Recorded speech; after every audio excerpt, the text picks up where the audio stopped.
The dining hall at Threshold Station's Interspecies Academy was crowded during peak meal period, filled with students from dozens of species clustered in groups that reflected unspoken social hierarchies. Lyra Netton stood at the edge with her meal tray, looking for somewhere to sit that wouldn't make the next 30 minutes miserable. The Saretha-designated tables were full.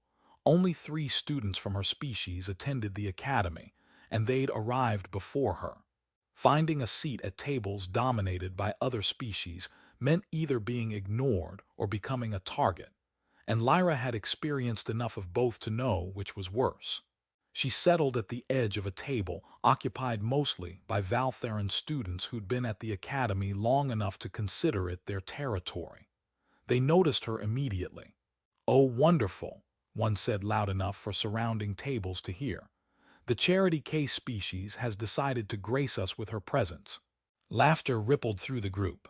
Lyra kept her eyes on her meal, food that was technically compatible with Sarethi physiology, but that the station kitchen clearly didn't prepare with any real understanding of her species' culinary traditions. It looked unappetizing even to her, which made what happened next predictable. "What is that?" Another Valtheran student leaned over, making an exaggerated show of examining her food. "It looks like something that's already been digested once." More laughter. Lyra tried to eat quickly so she could leave, but her hands were shaking from hunger she'd been suppressing all day and humiliation that made swallowing difficult.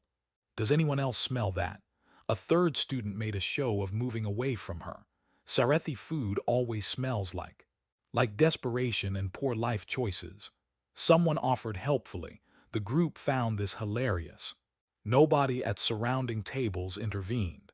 This was apparently acceptable entertainment, making the outsider uncomfortable while she tried to do something as basic as eat a meal. Lyra was blinking back tears and seriously considering just leaving without finishing her food when someone approached her table.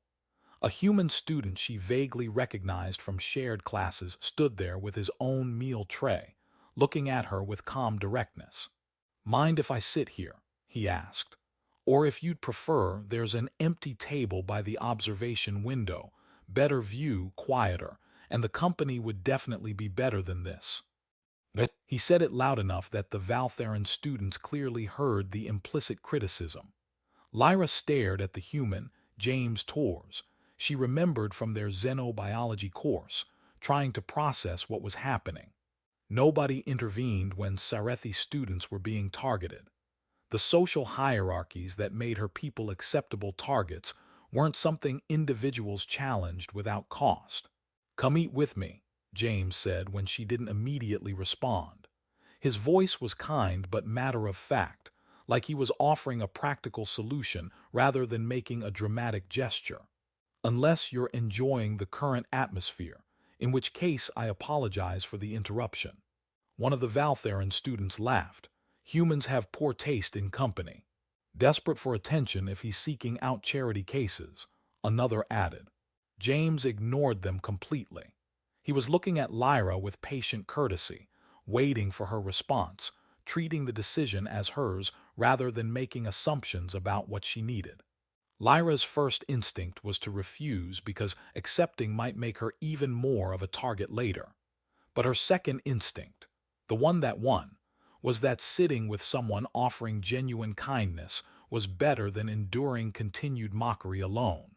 She nodded, gathered her meal with hands that were still shaking slightly, and followed James to the empty table he'd indicated near the observation window. The view overlooked the station's beautiful stellar backdrop, and the location was far enough from the crowded center that conversations were quieter. The Valtheran students made a few more comments, but they lost interest once their target was no longer present to humiliate. James settled across from Lyra and began eating his own meal with relaxed comfort, not making a big production of his gesture or demanding gratitude. After a few moments of silence, he offered casual observation. "The kitchen really doesn't understand Sarethi food preparation, do they? I've been reading about your species' culinary traditions for a xenoanthropology project, and what they're serving you is technically compatible with your physiology, but completely missing the cultural context about seasoning and preparation methods. It wasn't pity or condescension, just acknowledgement that the situation was inadequate, followed by demonstration that he'd actually bothered to learn something about her culture. Lyra found herself relaxing slightly. It's edible. That's more than some stations manage. That's a depressingly low bar for institutional food service. James's response carried dry humor. Though I suppose won't kill you is technically meeting nutritional requirements. They ate in comfortable silence for a few minutes. Lyra gradually processed what had just happened. A human student she barely knew had publicly chosen to sit with her instead of maintaining the social distance that would keep him safely within accepted hierarchies. And he was treating the situation like it was completely normal rather than making her feel like she should be grateful for his charity. "Why did you do that?" she asked quietly. "Because you were hungry and people were being cruel about it. Those seemed like problems I could help with." James said it like the reasoning was obvious. "Also, the view is better from this table, which is genuine bonus." "That people will think." Lyra wasn't sure how to articulate the social costs he might face for publicly associating with her. "People will think I chose to have lunch with someone I find more interesting than the alternative company." Which is accurate. He smiled slightly. "I'm not particularly concerned with social hierarchies that require being mean to people as the price of admission." Lyra felt something tight in her chest loosen slightly. For the first time since arriving at the academy 4 months ago, she ate a meal without the constant awareness of being watched for signs of weakness, without the low-level dread of becoming a target for entertainment. And James, who'd simply noticed her being treated badly and offered better company, had no idea that in Sarethi culture, sharing food was an intimate gesture of protection and acceptance, that by inviting her to eat with him, he'd essentially declared she was under his regard, and that disrespecting her would mean disrespecting him. She'd explain the cultural significance later. For now, she just ate her mediocre meal in comfortable silence with someone who'd chosen kindness when cruelty would have been easier. James continued sitting with Lyra during meals, with the kind of consistent presence that transformed what could have been a single kind gesture into an actual friendship. He introduced her to other students in his social circle, humans and aliens from species who apparently didn't participate in the casual cruelty that characterized some of the Academy's social dynamics. "This is Lyra," he'd say simply, without preamble or explanation about why she deserved their time. Just introduction followed by natural inclusion in conversations about classes, station life, and the various absurdities of trying to create functional education system for dozens of species with different learning styles and cultural contexts. Lyra learned that James had a reputation for not being particularly concerned with social hierarchies, that he chose friends based on whether he found them interesting rather than whether associating with them enhanced his status. Some students considered him odd for this. Others respected it, but nobody seemed to question his choices once he'd made them clear. She also tried to explain the cultural significance of what he'd done, that sharing food in Sarethi tradition was intimate gesture of protection, that his invitation had created obligations and implications he probably hadn't intended. James's response was characteristically straightforward. "I didn't know the cultural significance when I made the offer, but I'm not sorry about the implications. You were being treated badly and you were hungry. Those seemed like problems I could help with. If that means I've accidentally made some kind of cultural declaration about considering you worth protecting, then okay. That's accurate anyway." The casual acceptance of responsibility he hadn't known he was taking made Lyra realize that James's kindness wasn't calculated political gesture or even conscious cultural sensitivity. It was just how he operated, extending basic decency without requiring that people earn it first or that he gain something from providing it. The friendship transformed Lyra's experience at the academy. With James's consistent presence and his social circle's acceptance, she was no longer isolated target for mockery. The Valtheran students who tormented her mostly left her alone now, whether because James's regard actually meant something in social dynamics she didn't fully understand, or simply because she was no longer a vulnerable, isolated target. She wasn't sure. But the practical effect was that she could eat meals, attend classes, and participate in academy life without the constant low-level harassment that had been making every day exhausting.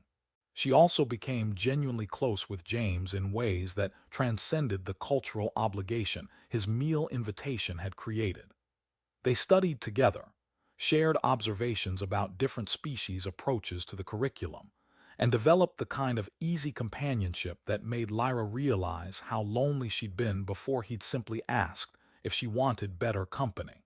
"You know, you've completely changed my experience here," she told him one evening while they were studying in the library.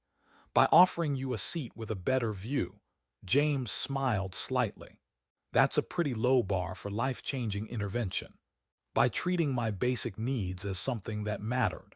By refusing to participate in social dynamics that made me acceptable target. By," she struggled to articulate it, "by seeing me being treated badly, and deciding it was your concern even though ignoring it would have been easier." Easier maybe, but not better. James set down his datapad. "I don't understand social systems that require cruelty as the price of admission. If protecting my status requires me to ignore people being treated unjustly, then my status isn't worth protecting." That's a very human perspective. Is it? I thought it was just basic decency." He tilted his head. "Though I suppose if basic decency is considered distinctly human, that says something depressing about galactic social dynamics." Lyra laughed despite the serious topic. "You've taught me that small gestures matter, that noticing someone's hunger and offering to share your meal can change everything about how they experience a place. I'm glad I could help. Though honestly, the view from that table really is better, so it was mutually beneficial arrangement."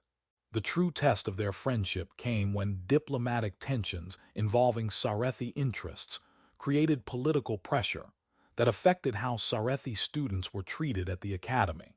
Suddenly, the casual dismissiveness became pointed hostility, and some students made clear they considered Sarethi presence a political statement they objected to rather than just an educational opportunity. Lyra found herself facing not just social exclusion, but actual threats. The academy administration suggested that Sarethi students might be safer if they maintained low profiles until the situation resolved, essentially telling them to accept increased marginalization rather than addressing the hostility they faced. James's response was immediate. He publicly declared that targeting students over political decisions their government made was unjust and cowardly.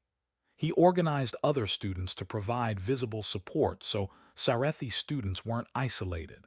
And he directly confronted students making threats with calm certainty that made it clear he wasn't interested in debate.